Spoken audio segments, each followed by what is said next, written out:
Warning: you might find the content herein disturbing, but the truth must be revealed. Our programs offer many languages. Please visit suprememastertv.com/schedule. Nos programas offrent plusieurs langues. Veuillez visiter suprememastertv.com/schedule. Nuestros programas ofrecen varios idiomas. Visiten suprememastertv.com/schedule. Τα προγράμματα μας προσφέρονται σε πολλές γλώσσες. Παρακαλούμε δείτε suprememastertv.com/schedule.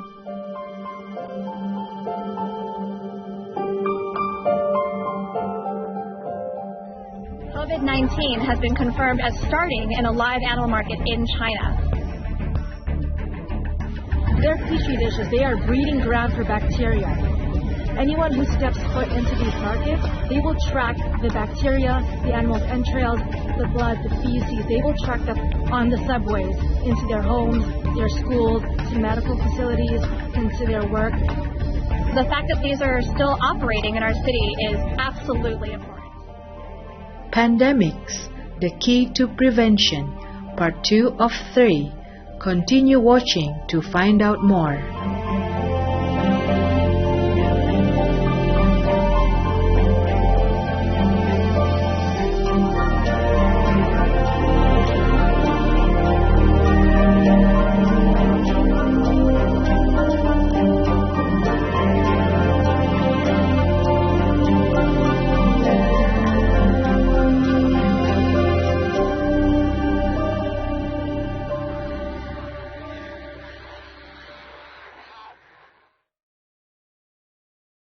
Good day, kind viewers.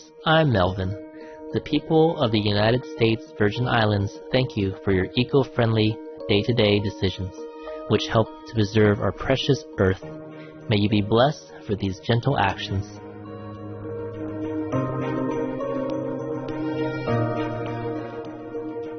Welcome to part 2 of our 3-part series, Pandemics, the Key to Prevention. In the previous episode, we learned that the current global pandemic, COVID-19, is a zoonotic disease, meaning it came from animals.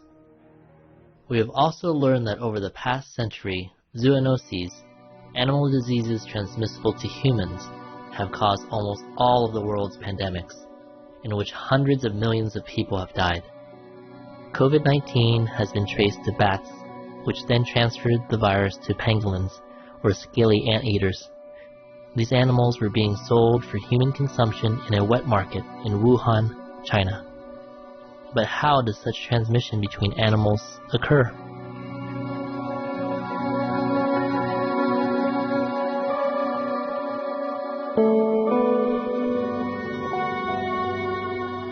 Dr. Peter Lee, an associate professor of political science at the University of Houston, an expert on China's wild animal trade, describes the conditions in a wet market. The cages are stacked one over another. Animals at the bottom are often soaked with all kinds of liquid, animal excrement, pus, blood, whatever the liquid they're receiving from the animals above. It is through these bodily fluids, Dr. Lee explains, that viruses can readily be transferred from one species of animal to another. But how are these viruses transferred from animals to human beings? Such transmission can occur in a number of ways, but the most common is when a human comes into direct contact with an infected animal, particularly with their bodily fluids. When an animal is slaughtered, blood, pus, excrement, and saliva are all excreted. Transmission can thus readily occur by handling an infected animal and then touching the eyes or nose, or through consumption.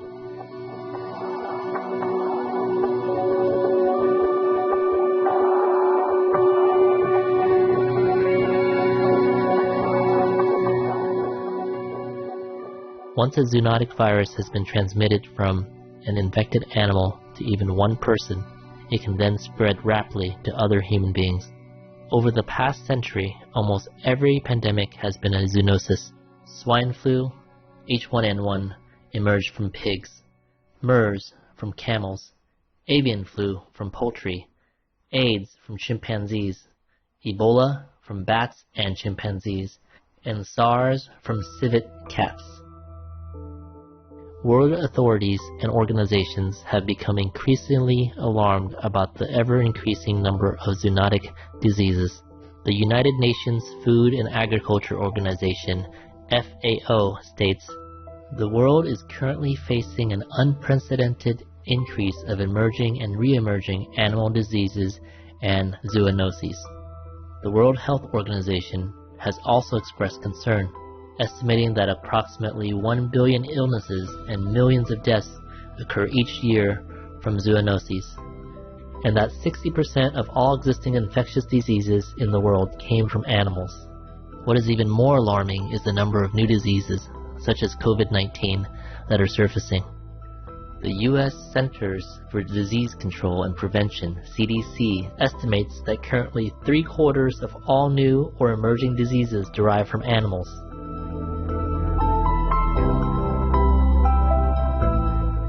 The World Organization for Animal Health, OIE, states, "Given the similarities between COVID-19 and the emergence of other human infectious diseases at the human-animal interface, the OIE is working to better understand the dynamics and risks."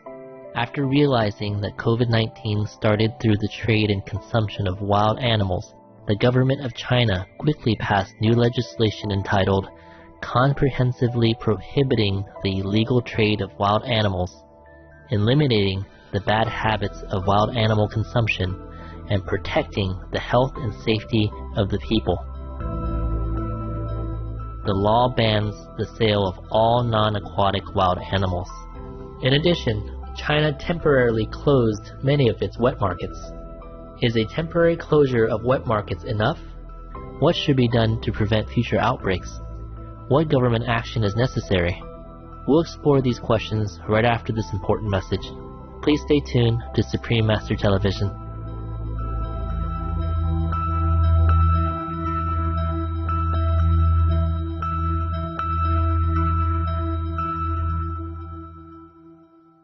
Noble viewers, welcome back to our program. As a consequence of COVID-19 pandemic, China temporarily closed some of its live animal markets, but did not ban them. Many believe far bolder action is required, even on a global level. These so-called wet markets, where live animals are slaughtered on site and sold for human consumption, exist not only in China, but can also be found in many other countries around the world, including the USA. New York City, for example, has an estimated 85 live animal markets, one of which sells as many as 100,000 live chickens during a festival weekend. Recently, activists gathered in New York City to ask city and state health officials to close these markets down. All live markets! This is Donnie Moss with AirTurn.net at City Hall in New York, where about 20 activists have gathered to ask city and state health officials to shut down the estimated 85 live animal markets in New York. COVID-19 has been confirmed as starting in a live animal market in China. They're petri dishes. They are breeding ground for bacteria. Anyone who steps foot into these markets, they will track the bacteria, the animal's entrails, the blood, the feces. They will track that on the subways, into their homes, their schools, to medical facilities, into their work. The fact that these are still operating in our city is absolutely abhorrent. Ag and markets! Ag markets! Outbreaks like swine flu, avian flu, mad cow disease, SARS, coronavirus. What they all have in common is animal consumption. CDC! It's an emergency! The only way to guarantee that this never happens again is to shut down all slaughterhouses. Other groups in the U.S. are also demanding the closure of wet markets. The Physicians Committee for Responsible Medicine, PCRM, a U.S. organization with a membership of 12,000 doctors, has filed a legal petition with the U.S. Surgeon General that states live animal markets are a welcome mat to coronaviruses. The failure to close a single live animal market in China led to a pandemic that has closed countless businesses worldwide and led to an enormous death toll and economic havoc. PCRM is demanding that all live animal markets in the U.S. be shut down immediately.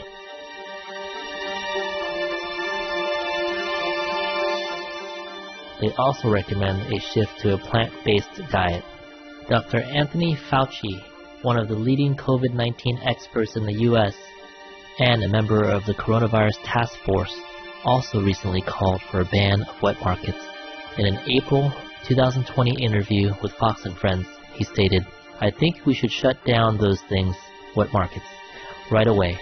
It boggles my mind how when we have so many diseases that emanate out of that unusual human-animal interface, that we don't just shut it down." I don't know what else has to happen to get us to appreciate that, because what we're going through right now is a direct result of that. This view was echoed by the highly respected U.S. Senator, the Honorable Lindsey Graham, who is calling for worldwide government action, stating, "How many times do we have to go through this before we change our behavior? It's just not in China. It's in Southeast Asia. It's in Africa. We have wet markets where wild exotic animals are being slaughtered and consumed on the same premises as chicken and pork, and it gets into the stream of the animals and eventually the human beings."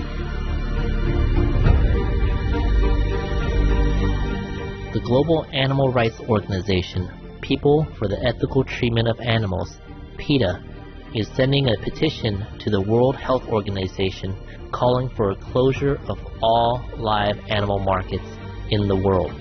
The petition states, "COVID-19 and SARS have taught us that immediately closing off these sources of infectious diseases is an absolute necessity, and doing so will help prevent future outbreaks, since live animal markets provide diseases with the perfect opportunity to spread from other animals to humans."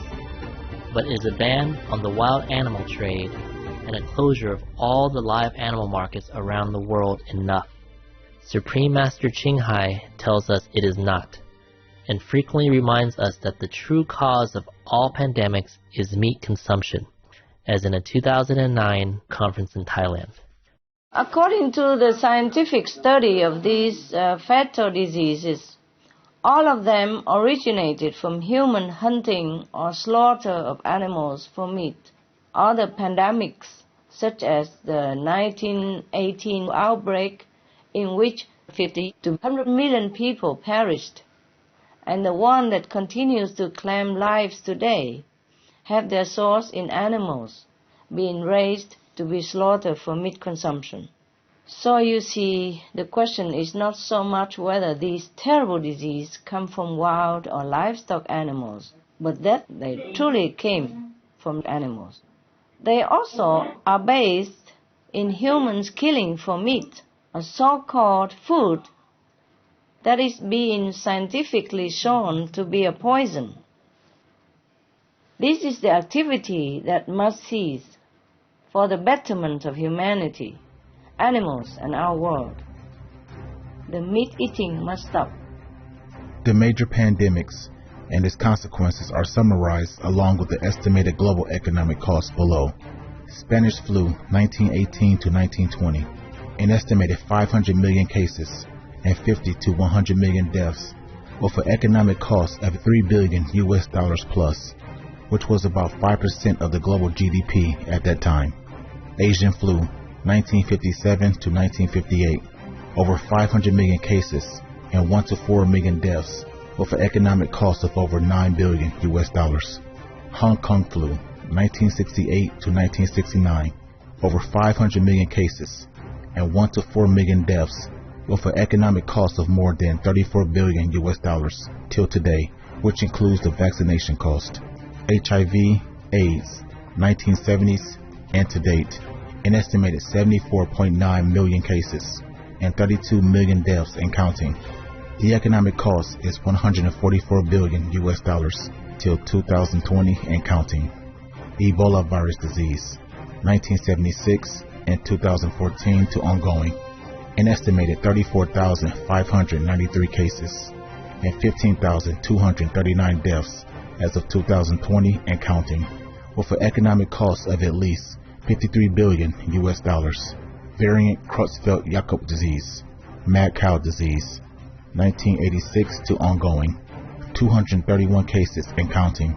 100% of cases fatal, with an economic cost of at least $30 billion US and counting. SARS, severe acute respiratory syndrome, 2002 to 2004, 8,098 cases and 774 deaths. 10% of cases fatal.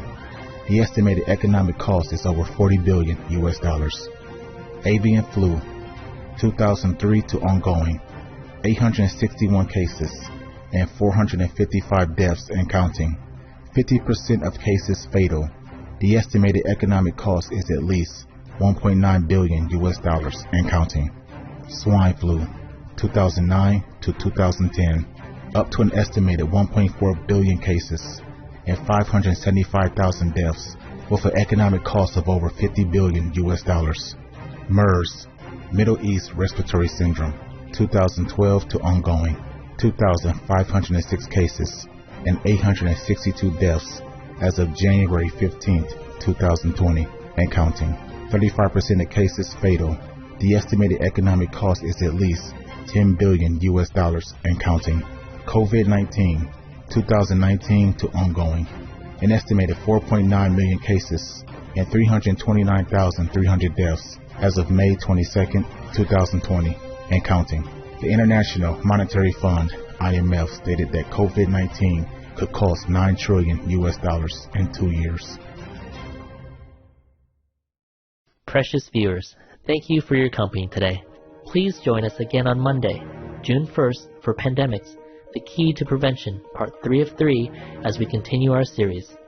Coming up next is Explore the Extraordinary World of Animals with Yolaine Villabin, Vegetarian, Part 1 of 2, right after Noteworthy News. Through the grace of the divine, may you experience rapid spiritual progress and grow each day in nobility and wisdom. Our programs offer many languages. Please visit suprememastertv.com/schedule and suprememastertv.com/PE